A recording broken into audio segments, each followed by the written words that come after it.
కానీ చాలామంది కన్ను కన్ను పన్నుకు పన్ను అంటున్నారు కదా. జగన్ చేసిన వాటికి ప్రతీకారం తీర్చుకోవాల్సిందే మనం పవర్ వచ్చాక అంటున్నారు కదా. అదే అదే కనుక నిజమైతే ఇక అప్పుడు వాళ్ళు పోవడం ఎందుకు, మీరు రావడం ఎందుకు, అందరూ కలిసి కొడుకు తెస్తే పని అయిపోతుంది ఏదో ఒక పూట. అంటే ఏమైందంటే మరీ అనాగరికంగా వీళ్ళ ప్రవర్తన. ఎందుకంటే కొన్ని సందర్భాల్లో ఉంది కూడా వాస్తవమే. ఎందుకంటే ఇప్పుడు నేనే ఇప్పుడు ఎమ్మెల్యేగా ఉన్నాను, నేను అసలు ఎక్కువ చాలా క్షమాగుణంతో ఉంటాను వాస్తవంగా, నేను ఎక్కువ క్షమాగుణం. కానీ వీళ్ళు అనాగరికంగా వీళ్ళ ప్రవర్తన, అధికారులు కానీ ఈ వైసీపీ కానీ నాతో పట్ల ఉన్నప్పుడు నాకు కూడా అటువంటి భావన నేను ఇంత సాఫ్ట్గా ఉన్నవాడిని, నేనే 7-8 మైండ్లో గుర్తుపెట్టి ఉంచుకున్నాను. పెట్టుకున్నారా? లిస్ట్ ఉందా? ఉంది. పొద్దుట అధికారంలోకి వచ్చిన తర్వాత ఖచ్చితంగా ఎవరైతే రిజిస్టర్ ఎవరైతే ఉన్నారో, అంటే నా గురించి కాదు, నాకు అర్థమైంది, అంటే వ్యవస్థని కిల్ చేస్తే దారిలో పెట్టడానికి అంతే. అందులో ఐఏఎస్ ఐపీఎస్ లాంటి వాళ్ళు కూడా ఉన్నారు. తప్పు కదా. ఇప్పుడు నేను చదువుకుని వచ్చాను.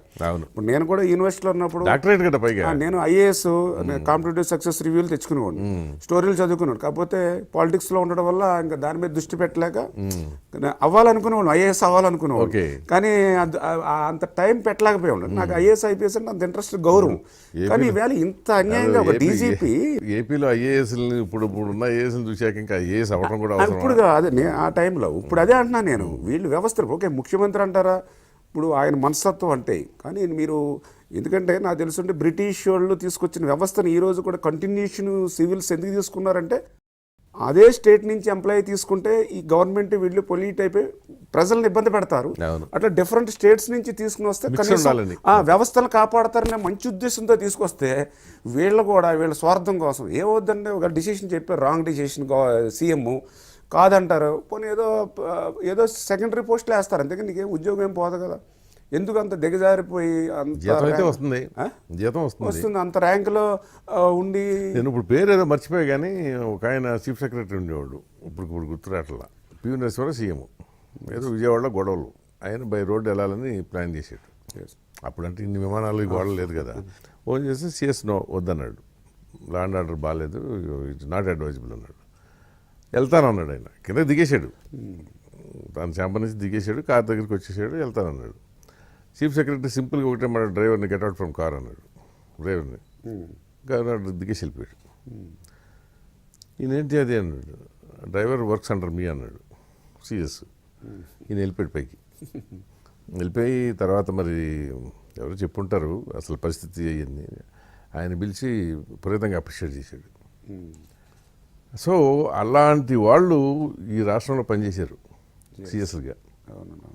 కానీ ఇప్పుడు ఎట్లా తయారయ్యారో ఇక మనం చూస్తున్నాం కదా. అది ఈ స్టేట్ ఆ స్టేట్ అని కాదు, అసలు మొత్తం వ్యవస్థలోనే అట్లా తయారైపోయింది అది. అంటే ఈయనంతా డిఫరెంట్. జగన్మోహన్ రెడ్డి కూడా తర్ఫీదు ఇప్పుడు గతంలో కూడా రాసి, నేను అనేది జగన్మోహన్ రెడ్డి ఇంకోరెడ్డే కాదండి. అసలు ఈ ఐఏఎస్లు ఇప్పుడు కోర్టుల్లో దృష్టిలో కానీ మిగతా వ్యవస్థల దృష్టిలో కానీ మంత్రి ఎవడో కూడా అకౌంటబుల్ కాదు. Only secretary. Secretary represents the government. Court ఏదన్నా ఆర్డర్ ఇచ్చిందంటే సెక్రటరీకి ఇస్తుంది, లేకపోతే చీఫ్ సెక్రటరీకి ఇస్తుంది, ముఖ్యమంత్రికి ఇవ్వదుగా. మరి ఇప్పుడు అప్పుడు చేయాల్సింది ఎవరు? వీళ్ళే కదా, బాధ్యత తీసుకోవాల్సింది వీళ్ళు. అందుకే కదా రోజు సిఎస్ను సెక్రటరీలు పోయి కోర్టులు మొత్తం రోజు ఎందుకు. ఇప్పుడు అట్లా చెప్పాలంటే వాళ్ళకంటే వీళ్ళేం తీసిపోయిన వాళ్ళు కాదు కదా హైకోర్టు జడ్జిల కంటే. రోజు తలకాయ వేసుకుని రావడం ఎందుకు, అట్టం ఎందుకు, చేతులు కట్టుకుని పొద్దునే సాయంత్రం ఉంచోటం ఎందుకు, చివాట్లు తినటం ఎందుకు. అంటే ఇతను సెలక్షన్ ఈ జగన్మోహన్ రెడ్డి ఏంటంటే ఒక ఆ టైప్ మెంటాలిటీ, అంటే తన మెంటాలిటీకి సూటబుల్ ఉన్న వాళ్ళని కొంత సెలెక్ట్ చేసుకుంటూ ఉన్నాడు, నెంబర్ 1. రెండోది ఏంటంటే వాళ్ళకు కూడా ఒక భరోసా, అంటే నీకు ఏవైపోయినా పర్లా రేపొద్దున మళ్ళీ నేను చూసుకోగలను అనేటువంటిది కూడా కొంత. ఇప్పుడు గతంలో రాజశేఖర రెడ్డిని నమ్ముకుని ఇప్పుడు శ్రీలక్ష్మి ఇటువంటి మంచి మంచి ఆఫీసర్స్ వాళ్ళు కూడా మెరిట్ వాళ్ళు నమ్ముకుని అయిన వాళ్ళు అందరూ ఇప్పుడు మళ్ళీ మంచి మంచి పోస్టులు. అది అంటే ఒక రకంగా ఆయన ఏంటంటే ఒక మెసేజ్, అంటే మొన్న ఒక ఆయన అంటే ఒక పులివెందులైన చెప్తా అంటే శ్రీలక్ష్మి ఆవిడ వయసుకి అంత పిన్న వయసులో ఐఏఎస్ అయినందుకు ఆవిడ గనక నికార్సుగా ఉండి సరిగ్గా ఉంటే ఎక్కడికో వెళ్ళి ఉండేది. ఏదో దిక్కుమాలి చీఫ్ సెక్రటరీ ఉద్యోగం కోసం ఈ పిచ్చి పనులు చేయటం ఎందుకు, ఏడాది పైగా జైల్లో ఉండటం ఎందుకు, వీల్ చైర్లో పడి హాస్పిటల్ పాలయ్యి ఏం దరిద్రం, ఏం కర్మ వచ్చిందండి, ఏం పోస్ట్ అది? అవును సార్, ఏం మున్సిపల్ సెక్రటరీ కదా కదా ఇప్పుడు ఆవిడ, అంతేనా?